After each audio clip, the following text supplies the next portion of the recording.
What's going on, everybody? Welcome back to another episode of Dirty Tactics Podcast with your host. That's me, Bobby D. We're coming off this big win for USA in the second game. So, we're going to be talking World Cup. And there's so many talking points so far. We're a week in, and there's been upsets, there's been letdowns, there's been surprises, and more intriguingly, there's been some dirty tactics. So let's get into it. Like I said, we're just coming off of this USA second game. They got another victory, moving on, hopefully, in the first place. No, they are not. Hopefully, they're moving on, just like Mexico. Mexico is the first team to qualify into the next round. So they're looking to play, I think, third place of Group H. So that'll be a good matchup. Right now, it's Spain. I don't think it'll end up like that, but it's been good so far, Group H is a lot of upsets that can happen still, So let's break it down a little bit. There's a lot to talk about. Let's go with notable moments that have happened, so far in the tournament. And then we can go into some other topics like what is still to come, the dirtiest plays so far in the World Cup, top scorers. There's so much to get into. Let's do it. So let's go notable moments so far. Well, let's start off with the USA. The hosts have shown that they belong, despite some big names that have been left out of the squad, like Diego Luna, and a lot of other, some names. There was controversy, but USA was able to get the 4-1 win over Paraguay. Balogun looked great in that win, really showing that he belongs as the starting striker for the USA. Now playing Australia. Australia had a good win over Turkey. So, it was really to see who's going to lead this group. And the USA stuck to it. I thought maybe the up in Australia's offensive abilities over Paraguay was going to give USA some struggle, but no, they held down. They created a lot of opportunities.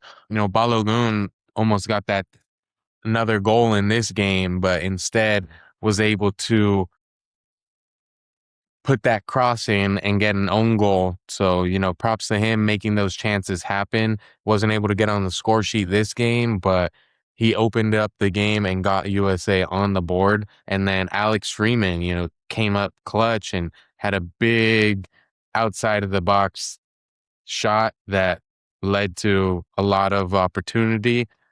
Well, Alex didn't take the shot out of the box. Alex got the header to get that goal, almost offsides, but he was on. I think there's a couple other guys that were offsides, but the refs made the right decision and gave the goal to Freeman.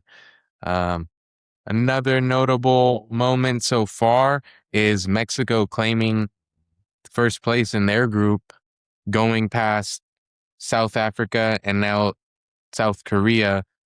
No goals allowed, so that's a big thing there. Maybe it wasn't the most exciting game against South Korea. It wasn't all the goals that we wanted and everything, but they showed defensive abilities. The goalie showed strong in that last, 10-minute save that was really big on the goal line. And they created chances as well, So what else can you ask from them other than putting in a couple more in the net? But we still didn't see Gilberto Mora. Santi Jimenez came in a little bit in the end. There's still some names there that have yet to make their presence felt. So expect Mexico to, still have some more firepower in the next round, in the last jornada, in the third game of the group stage.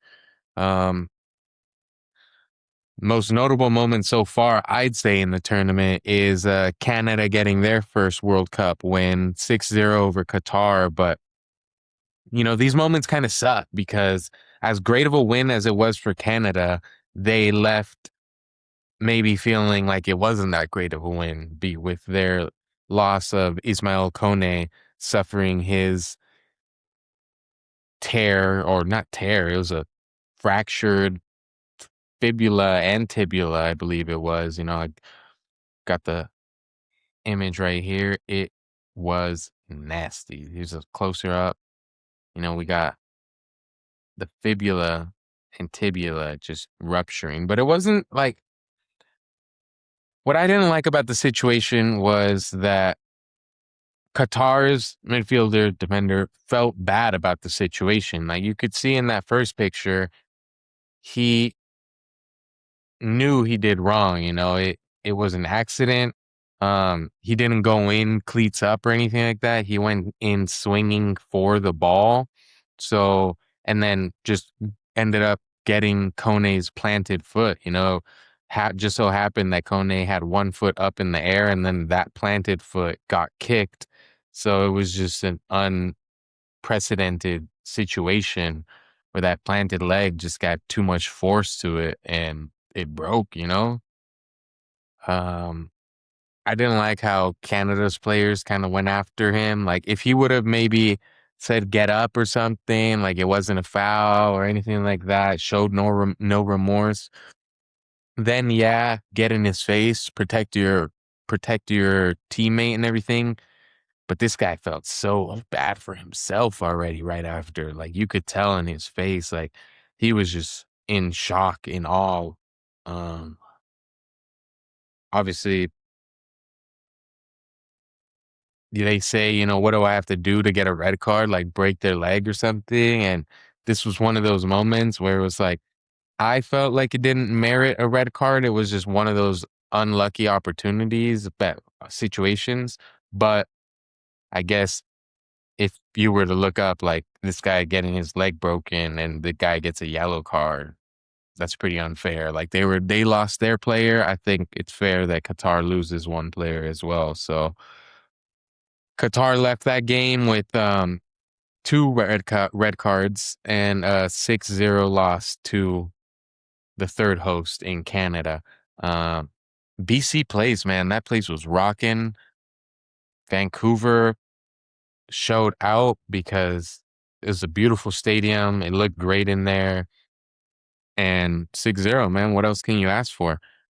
I would have to give Qatar, on the other hand, the award for the Dirty Tactics award, the DTP award of the tournament, because a broken fibula and tibula in the group stage, like, eesh, that's rough, man. That's dirty right there.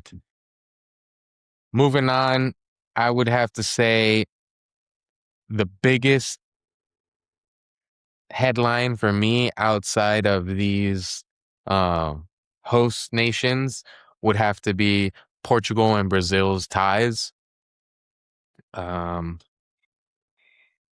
you know, Going into it, I'll start with Portugal. Portugal, I kind of, obviously their midfield is one of the best in the game. They got some great strikers in Ronaldo, non-existent in that first game, but they got other guys to help him out as well. And I feel like he should let them help out more in the attack instead of kind of needing the ball always. But Portugal's defense is something that has me a little worried. Congo getting a good header goal for off of a corner kick set piece. So it's just something, they got to tidy up in the back. Um, they got Ruben Diaz, so I feel like they should be able to have some control back there, but they just need to really, defense wins championships, offense wins games, defense wins championships. So if they want to get far in this tournament, they're going to have to tighten up that defense and score some goals. Spain, same thing, but we didn't really see Spain's full-fledged attack, I would have to say. Um, they just lacked creativity. I think they were a little at ease with their opponents in Cabo Verde. No, I'm sorry. In yeah, Cabo Verde. Yeah, they played Cabo Verde. Portugal played Congo. Um, I didn't think they expected them to really be that solid in the back. But hey, they led the qualifiers in clean sheets. So their goalie, showed out, hometown hero now. That's crazy. Bocinia. If you guys haven't seen this story, check it out. Uh, Cape Verde's Cabo Verde. I don't even know how to say that. Cabo Verde. I like it more in Spanish. Cabo Verde's goalie went from 50,000 followers to like 14 point something million. Um, that's what I saw it was at before we started the show. But this man is now a hometown hero. Probably will never have to buy a beer at home ever again because he got a tie against Spain. Another clean sheet notch for him, no goals allowed. But that was a win for Cape Verde because now if they're able to just slim through one tie or a win against, you know, a Saudi Arabia, maybe if they were to get a win over Saudi, just able to get some more offense going against them. Uh, I think that they might be able to get past in third place over Spain and Uruguay, or not under Spain and Uruguay, and have Cape Verde go through. So that would be awesome. That would be historic. And Bocinia would, I'm sure, get even more followers following a round of 32 game, if he were to impress as much. 40-year-old man, 40 years old, showing out for his country. And what better way to do it than on the World Cup stage? The next notable moment I would say is Brazil versus Morocco. And not really because it was a great game or anything, but it was more of the questions to be asked. Like, is Morocco the real deal? Are they able to get to that semifinal again? Um, or is Brazil, not it? Is Brazil relying too much on Vinny? What can we see differently? I mean, obviously, they're going to be playing against a much softer side in Haiti this time around.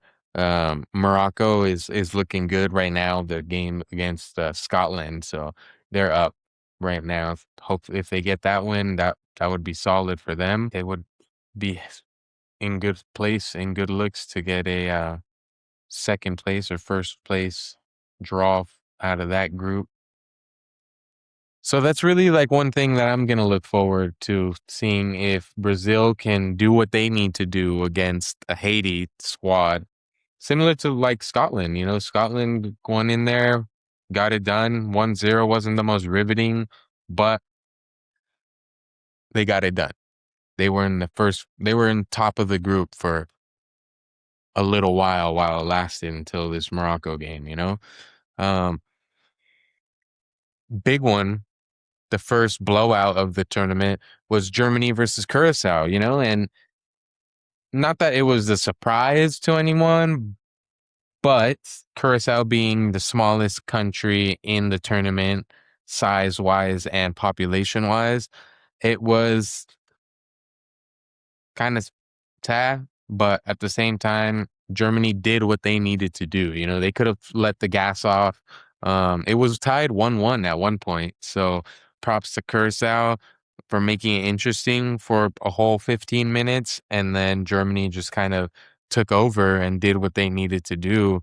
But I think what I was most interested in seeing for Germany was how they were able to move the ball around, how they're able to share the ball with so much talent on that team. They're stacked. They are stacked. They have so much good players in the starting lineup and in their bench. Like they have a lot of depth.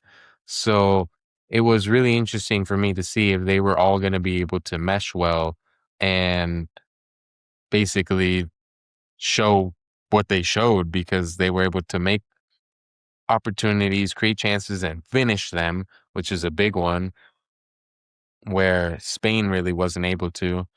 But Germany showed that they had what it takes to go far. To be honest, I kind of doubted them just because of their last couple World Cup appearances. And for the same reason that I just said, that they have so much talent that I was skeptical of them being able to do so well. Um, you know, defensively, Rudiger didn't even play. Um, which is great because he's on the older side, 33, but still, like, you got those young guys getting in their reps, showing that they can hold strong. Their midfield is great. You got Kimmich, Goretzka, Musiala, Florian Wirtz. They have a lot of good attacking, fast players. And up top, with Kai, Sane, and any other slot winger that they can put up there, they're just able to create a lot of opportunities and be headaches for their opposition on the wings and in the middle, honestly, because they have the speed on the side and the technical ability in the middle to really pose a lot of problems. Moving on next to groups G and H, because them's is wide open. Both of those are wide open. Let's get the groups up right now. So we got Group G: Belgium, Egypt, Iran, and New Zealand. Belgium and Egypt was a good game. 1-1, but it was a good game. A lot of opportunities on both sides. It looked like Egypt was going to get the win for the majority of the game. And then Lukaku comes in on his first touch, is able to make a goal scoring opportunity, and Egypt gets an own goal to tie it up. And even after that, there was still, both teams were pressing hard, attacking a lot, and not really settling for that tie. It just so happened that they weren't able to finish those opportunities, and defensively they were sound. So both teams have a good chance to go through with that tie, getting through their toughest game in that group match. And that day, Iran and New Zealand was the last game of the day. It was like at 7 p.m. or 9 p.m. Pacific time over here. And I was like, I don't think I'm gonna watch this. And it ended up being the best game of the day of all the ties. It was like all Spain 0-0 tie. It was the Belgium 1-1 tie. Someone else tied, I think, 1-1. And then Iran and New Zealand, although it was still a tie, but they were able to put in two goals a piece. So 2-2, 4 goals. It was a good game. Good way to end the night of all ties. I was seeing on Instagram, I saw these guys that they're betting every game to be a tie. And so far, they didn't even count the Portugal tie and a couple of the ties yesterday, but they're up like 25 grand, 2,500, my bad, 2,500. So keep at it, man. I might have to start doing that as well right now for the rest of the group stage, the third game. That'd be a good betting prop. Stay tuned. I'll keep you guys posted on that.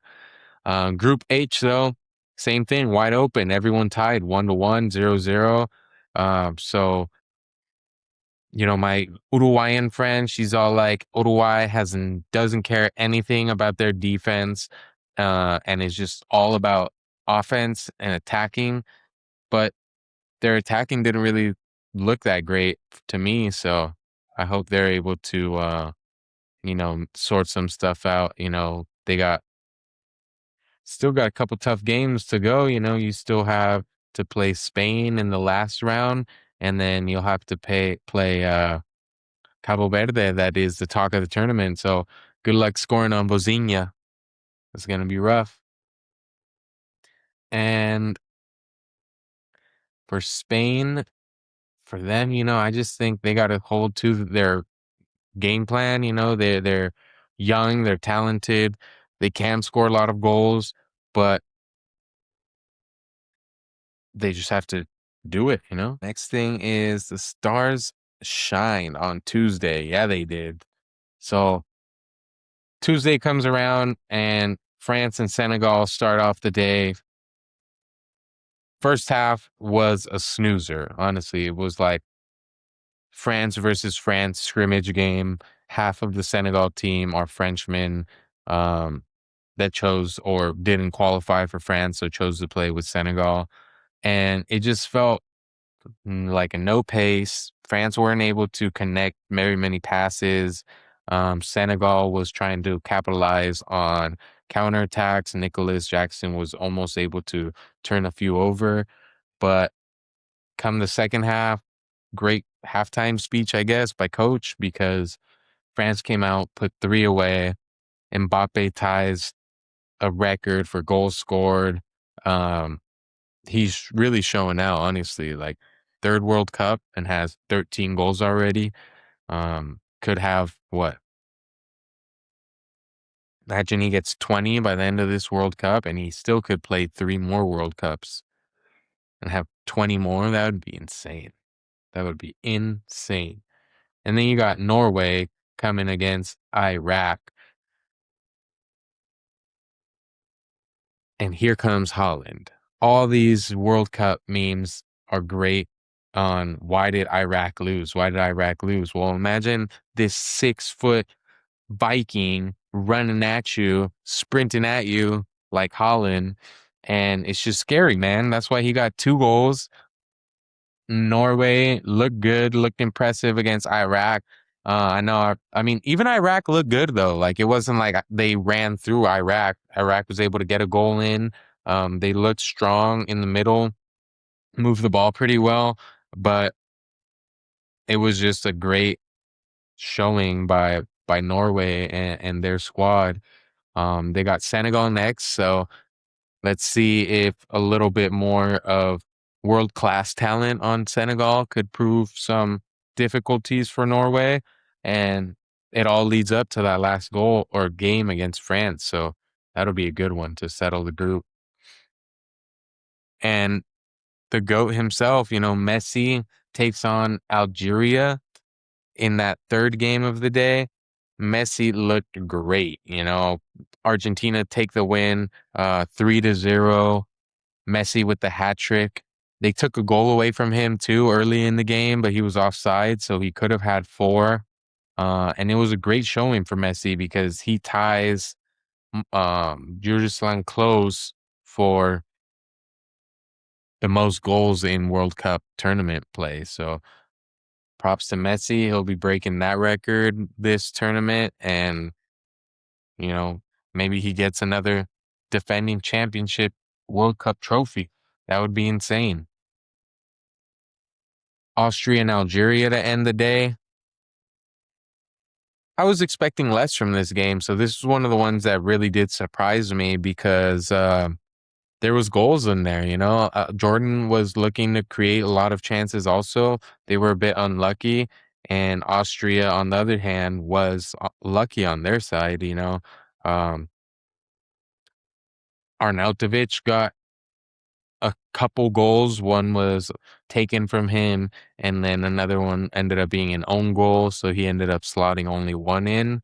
But Arnautovic looked good. Austria looks like they're the favorite to go on in that group, other than Argentina. So it'll just be really a battle between Jordan and Algeria to see who will get that third place team. And I'm kind of edging Algeria just because of Zidane's son. I didn't know that, but Luca Zidane is the goalie there for Algeria. So that's why Zinedine Zidane was present at the Argentina-Algeria game and was looking a little bit sad because Messi was slotting away those goals and scored a hat trick against his son Luca. So keep your head up, Luca. It's the GOAT, man. You can't do much about it sometimes. So just keep your head up. Let's go for the next game. You got this, man.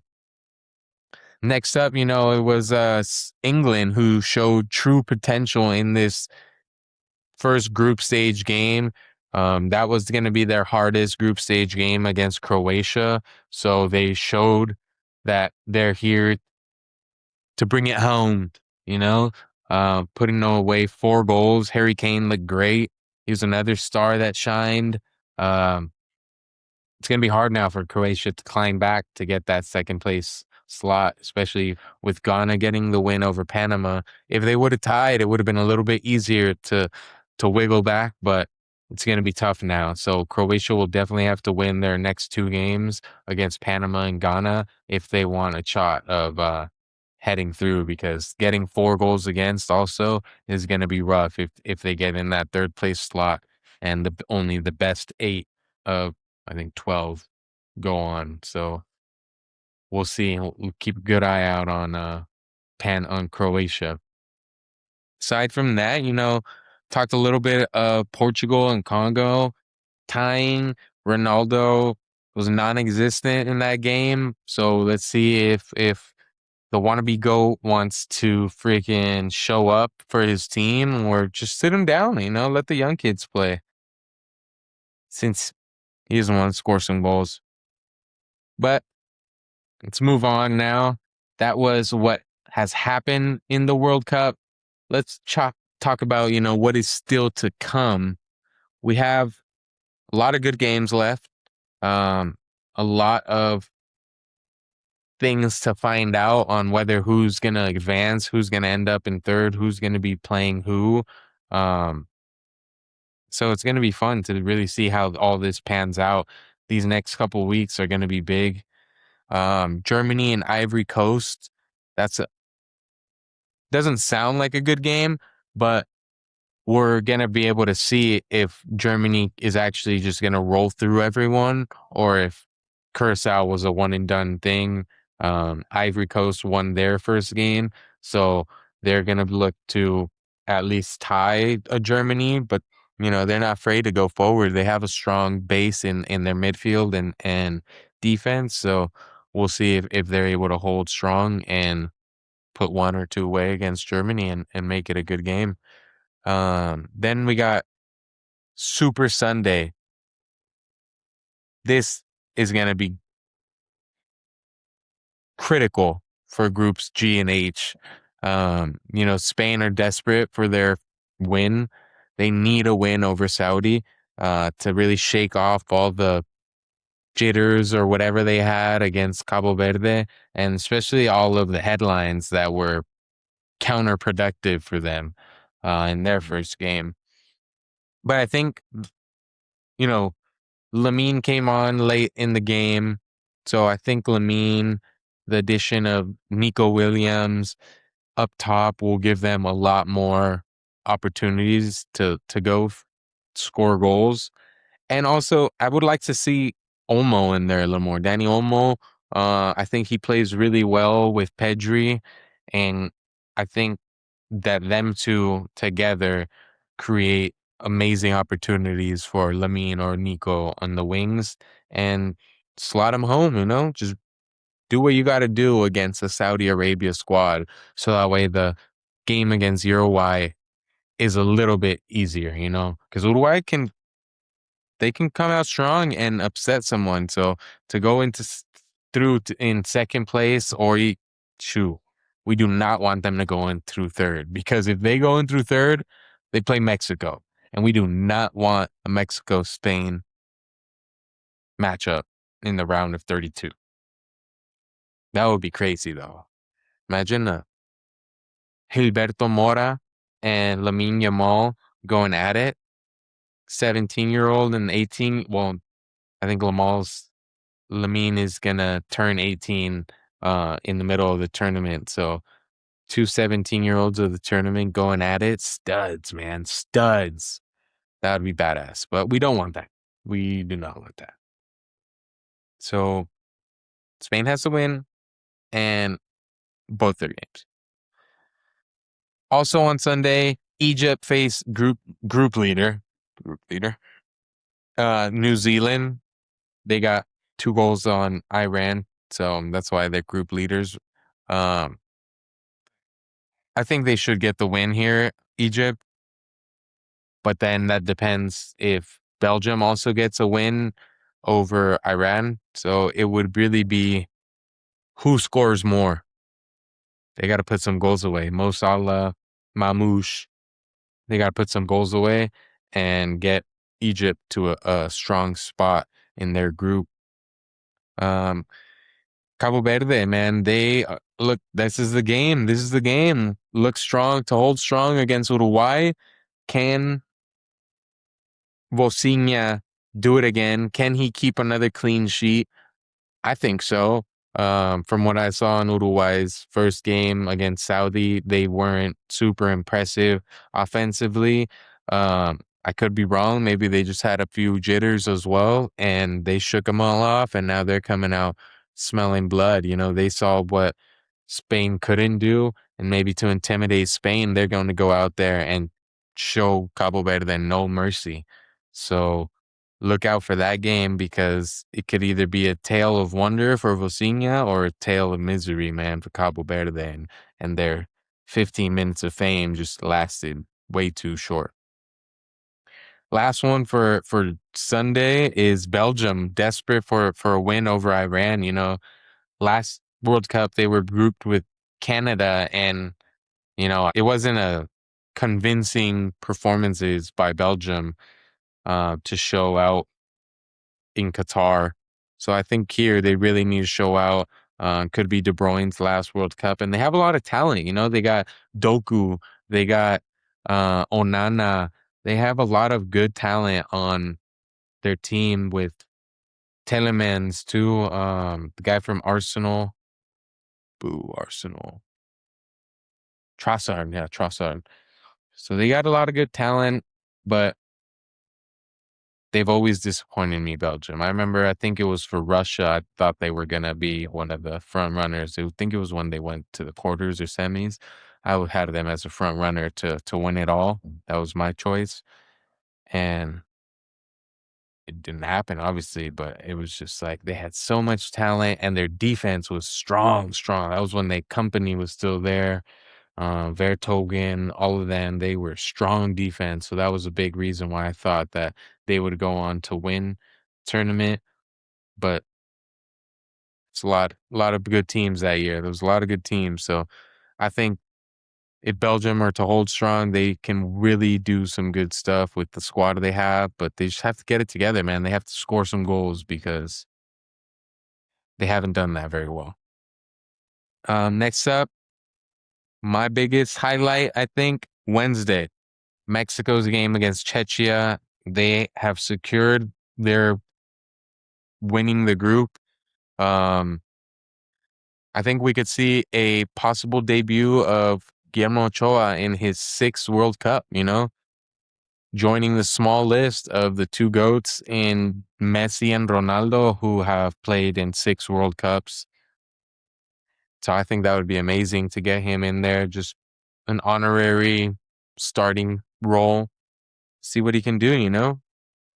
And then it kind of, he gets a couple goals past him, it encourages Mexico to step it up and score some goals themselves. So they better, you know, let's get Ochoa in goal. Santo Memo, let's go, let's go. I'm here for the memes, you know, let's get the memes rolling on Ochoa in his World Cup.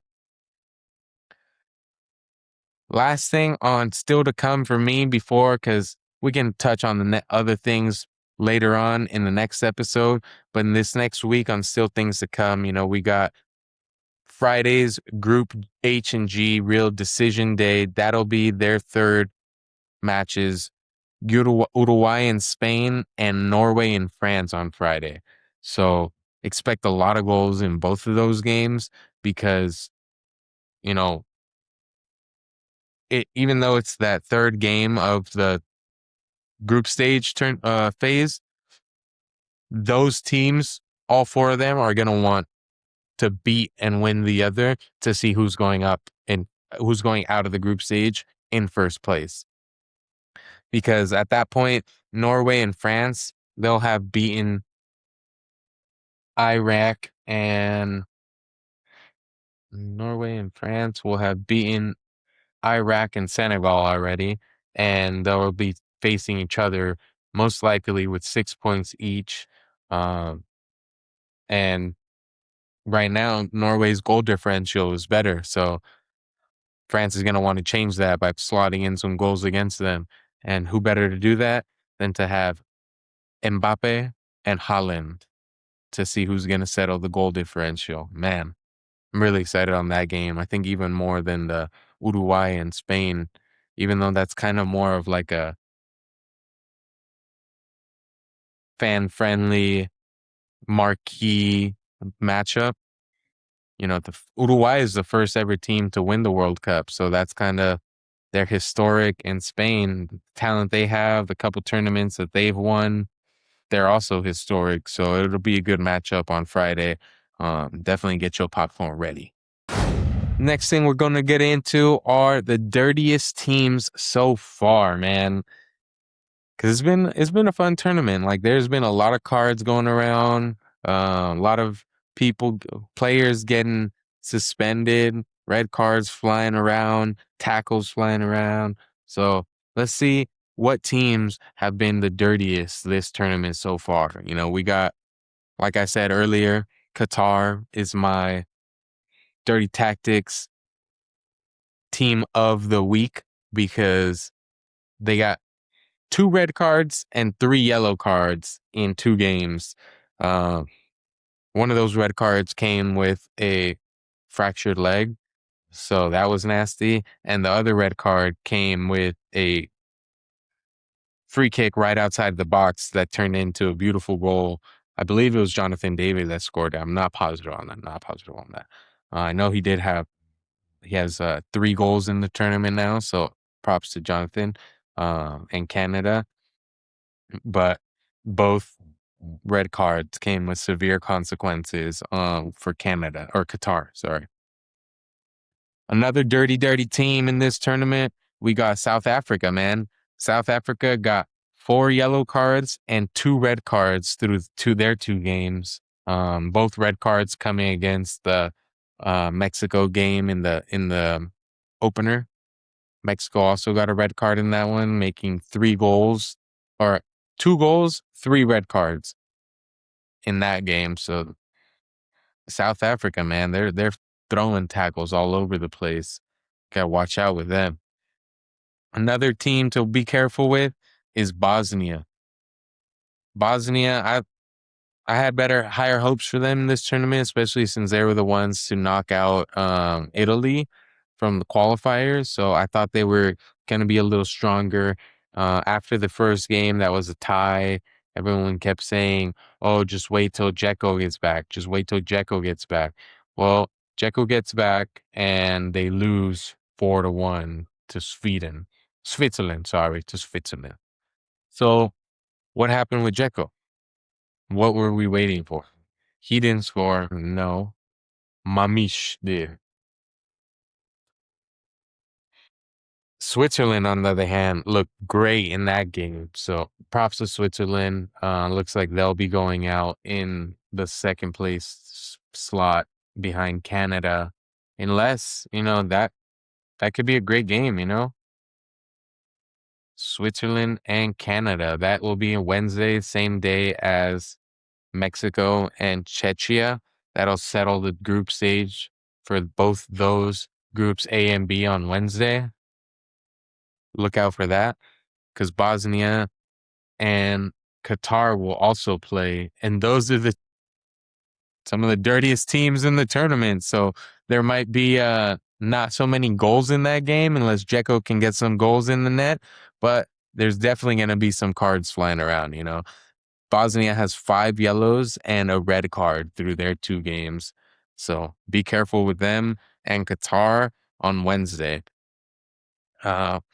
Paraguay is also another team that has been really dirty. They're playing later on and they have 5 yellow cards against the USA in their opening match. So careful with Paraguay also moving forward in the tournament because we know those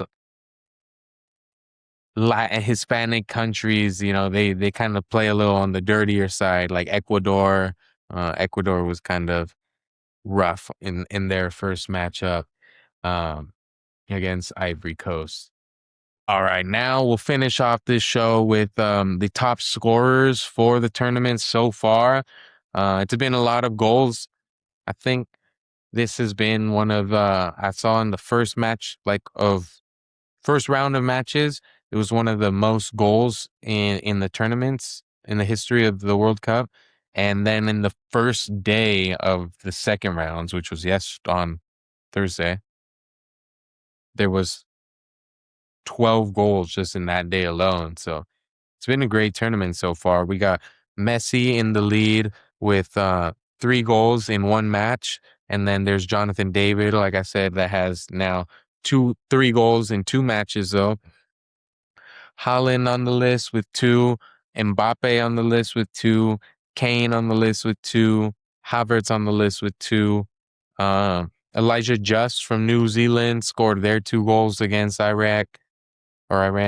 And then in Sweden, Yasin Ayari. I really like this kid, man. He very elusive on the ball, so keep an eye out on Sweden's Ayari. Um, Taktar Arnautovic. I would have given him that own goal that they said, but he just has 1, but I'm giving him 2. And the talk of the tournament for the USA on the list with the top goal scorers and all the stars, Folarin Bolagun. This kid's cool, man. I really like him. A little bit on Bolagun, you know. His parents are of Nigeria. He's Nigerian and American and British. Crazy story, honestly. So his mom came to New York when she was like 7 months pregnant, and on just a quick work trip, and gets on the plane to go back home to the UK to London, and the airline won't let her travel. Too pregnant, can't travel. They didn't want to take responsibility, I imagine, or something. Different times, you know. So they didn't let her travel, and he was forced to be born in the United States, in Brooklyn, or New Jersey, one of those, in New York. And a lot of people thought that he was raised here for a couple years, but no. Mom and Folarin got back on the plane and back to London by like August, when he was born in July. So quickly back to the UK, raised there. Um, he got onto the Arsenal Academy. He was on their U21 squad, played with Arsenal's first team, tried to at least, didn't really get the playing minutes. So they loaned him out to Middlesbrough Championship squad. And then from Middlesbrough, they loaned him out to Stade Reims. And that's where he met his present team right now, where he's at with Monaco. But it's been a fast few years for Bolagun, because he got moved up to the first team in the 2022 season, basically when the Qatar World Cup was. So he was there wanting to play for England in the Qatar World Cup, and I didn't get the notch to get any minutes or anything. Instead, focus, discipline, started playing really well in the club level. AS Monaco gets there in the 2022-2023 season, after bouncing around, like I said, to Middlesbrough and Stade Reims. And he's been with Monaco these past few seasons, where this season he has 19 goals in all competitions. So he's been playing really well. Why did he choose the US, though, over Nigeria and England? Because mainly, obviously, pride, USA, baby, but also because of the opposition that he had to, play against. England and Nigeria have some pretty stacked strikers. Not saying that he's not stacked, but there was more variety, where leaving him with less minutes, whereas US didn't have that much competition for him. In England, he had the likes of Harry Kane to play against, Ollie Watkins, other English strikers there. And it was a little bit tougher to get those minutes for a younger guy like him. Not saying he couldn't, but then he turned the page and looked at Nigeria, and Nigeria had some good names also that are staples there for Nigeria, like Ahmed Musa, and Iheanacho, former Man City man. And he just kind of thought to himself, well, I have this great opportunity to represent the United States, one of the biggest and proudest countries in the world, and to grow the sport of football. Like, he came out here and he was playing against Josh Sargent and Haji Wright, you know. Haji's solid. That's why he's on the squad. Josh, unforeseen injuries, un like unlucky on his part, but it just left the grass wide open for Balogun. And since he's committed in 2023, like, that has been his position. And he's showing it more and more in this World Cup. Yo, all right, guys. So that was a great episode of Dirty Tactics Podcast. Thank you guys for tuning in. You know, stay tuned. There's going to be a lot more shorts coming out. Follow, like, and subscribe the channel. Please tell your friends. I'm going to start getting some guests hooked up, lined up. Let's see who pops in, you know, see who's down. Hopefully we get some athletes in here, some commentators, anyone, you know. Hit me up. Let's get it going. And like I said, I'm your host, Bobby D, and stay tuned for the next episode of the Dirty Tactics Podcast.